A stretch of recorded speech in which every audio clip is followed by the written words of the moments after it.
Hello les loulous.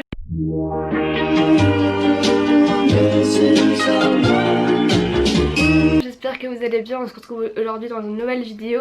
On va parler de Noël, comment gérer les fêtes quand on a un trouble du comportement alimentaire. Je l'ai vécu Noël dernier, le 31 dernier, et je sais combien c'était une période de ma vie angoissante. J'ai eu énormément d'anxiété à cette période-là. Du coup on a essayé de trouver des petites solutions pour que ça me stresse moins.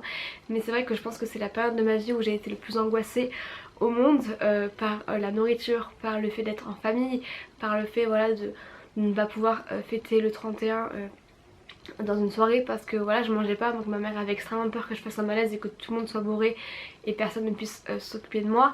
Donc du coup voilà, j'ai fait un 31 un petit peu spécial l'année dernière au restaurant, donc ça m'était pas arrivé je pense depuis que je suis née, donc c'était un peu spécial mais c'était un très beau réveillon. Et pour Noël aussi c'était particulier parce que c'est un repas où j'étais extrêmement stressée. Déjà j'avais très peur de manger devant les autres que ma mère et ma soeur, mon frère et mon beau-père. Du coup c'était un petit peu compliqué pour moi cette période là.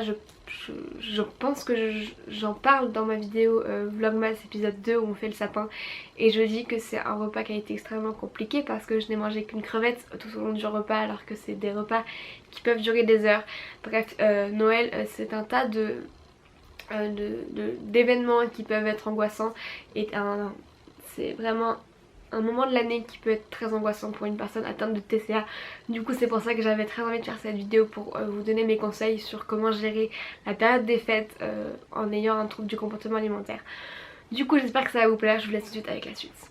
Alors, je pense que pour commencer, mon premier conseil ce serait de vraiment en parler avec votre famille. Si vos parents sont au courant, je pense que oui, mais c'est très important d'en parler vraiment avec votre famille et que tout le monde soit au courant que pour vous c'est un petit peu compliqué l'alimentation. Du coup que tout le monde soit au courant dans votre famille, c'est hyper important, que ça ne soit pas un tabou, que vous soyez pas stressé parce que personne sait et qu'on vous pose des questions, pourquoi tu manges pas, etc. etc. Je pense que ça c'est vraiment une source d'angoisse qui peut être juste un supplément atroce à ce repas de Noël.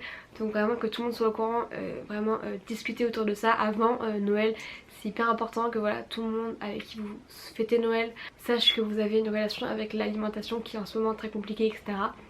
Donc ça c'est la première chose. La deuxième chose qu'on a mis en place pour Noël l'année dernière, pour que ce soit beaucoup moins stressant, c'est qu'on n'avait pas fait un repas où tout le monde avait, je sais pas, une cuisse de poulet avec du riz. On avait fait un apéro dînatoire, donc c'est à dire un buffet où tout le monde se servait ce qu'il voulait quand il voulait. Et ça je pense que ça m'a beaucoup aidé, parce que quand tout le monde a une assiette remplie et que vous non, ça peut être encore plus stressant. Ou que vous ayez une assiette pareille remplie, que vous ne mangez rien et qu'on vous pose la question, etc. Ça peut être encore plus stressant, alors qu'un buffet tout le monde prend ce qu'il veut, personne ne regarde personne, et je pense que c'est très bien.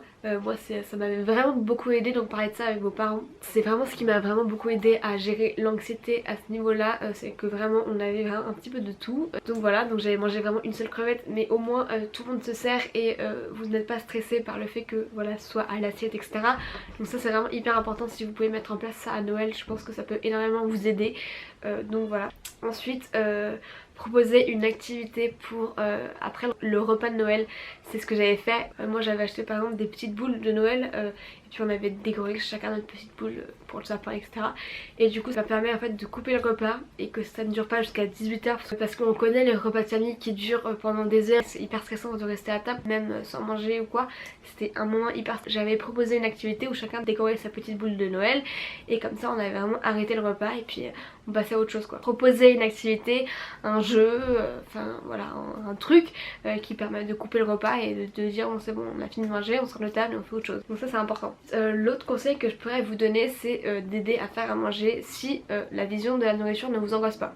Pour ma part ça m'angoissait énormément, donc je n'avais pas du tout aidé, j'étais restée dans ma chambre à faire autre chose, mais si jamais ça peut vous aider, ça dépend à quel stade de la maladie vous êtes. Moi je sais que si ça avait été juste après ma sortie de l'hôpital et que c'était encore très compliqué, j'aurais aidé à faire à manger. et ça m'aurait un petit peu déculpabilisé de voir ce qu'il y avait à l'intérieur et que c'était pas non plus un truc fou quoi. Donc ça je pense que c'est aussi très utile. Aider à faire à manger pour vous familiariser un petit peu avec le buffet qui peut se préparer. Donc ça c'est aussi assez important je pense. Cette année nous on va faire un gros repas de Noël à l'assiette. Je vais faire une bûche de Noël au chocolat et j'ai vraiment trop hâte de cette année pouvoir profiter de Noël à fond. Je trouve que c'est un moment vraiment magique qui est vraiment hors du temps et donc j'ai vraiment trop hâte de profiter de Noël cette année. Donc voilà, je sais que si vous êtes dans ce cas là, dites-vous que Noël prochain, si jamais cette année c'est compliqué pour vous, dites-vous que Noël prochain vous allez profiter à votre tour de ce moment magique. Fixez-vous des objectifs pour l'année prochaine.